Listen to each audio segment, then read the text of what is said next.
Is it true you send a playbook to Baker Mayfield, who booked his flight before it became official anyway? Like, that literally happened last week? If I did that, I'd be getting in trouble. So it was impressive, Rich. I mean, the guy's capacity, how quickly, there was some carryover based on some things that he's done, but Zach Robinson, Liam Cohen, and really, got to give a ton of credit to Baker for the capacity that he had to be able to do that. And it was he set the bar pretty high on a couple days. Now that we got a week and a half, you never know. I know, right? But what I meant is that he said he made the plane flight before it was official. But when it was official, you sent him the playbook for the plane flight. So that's how, as soon as it became official, you gave it to him so he could dive into it on the way to Los Angeles. And then how many like reps did he have prior to that game? Yeah. Well, I guess Sean, we won't let the truth get in the way of a good story. Right. But yeah, he had about 15 reps in a live type of setting, and it was still modified because short turnaround. So maybe about 15 reps. Probably about 10 live throws, and then we ended up throwing some routes on air, and it you can't make it up.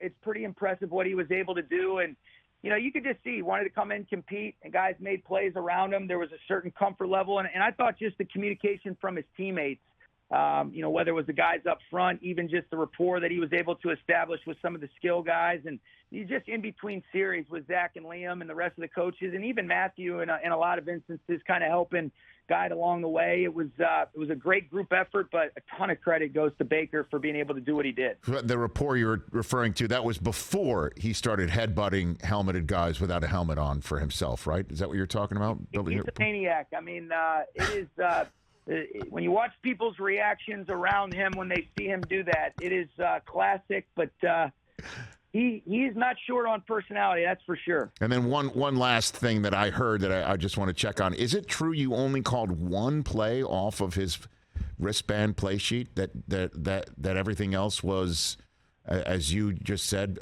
just feel, gut, and things like that? Is that true? That's probably true. In his ability, that's one thing that was nice about the mic is you're able to kind of communicate in a way, and he's so smart that, he was able to digest a lot of that stuff. We were a little bit more regulated, but it's unbelievable what he did, and I think that it's definitely set some unrealistic expectations because I thought that's just a real credit to a special guy and an incredible job by him. So what does he do that fits your system? Because clearly, he despite being smart, despite being talented, clearly he's got to feel comfortable. And it's your system that helps make him feel that way, and you and your staff that helps make him feel that way, and his teammates, as you just said. But what is the intangible that you see that makes him fit what you do?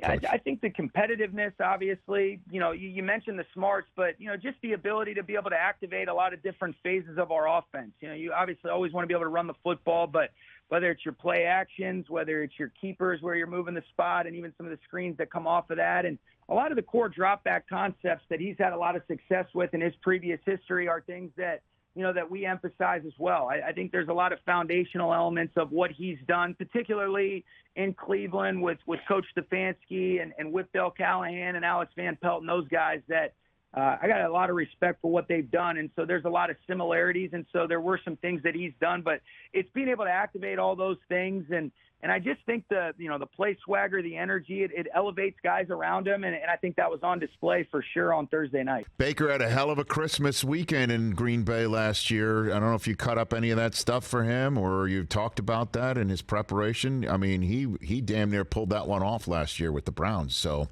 let's see what he can do Monday night. I think he had to fly private because of the COVID stuff too, and get there on late notice. So right. Hopefully he'll just be able to travel with the team, and we'll make it a smooth deal and let him go do his thing. I don't know, man. Maybe he does well when it's last second and travels like crazy. I mean, he seems to do pretty damn well planting flags doing that, Sean. My goodness. That's right, he did that last year. It is unbelievable. Catch the Rich Eisen Show every single day on the Roku channel, 12 to 3 Eastern, for free.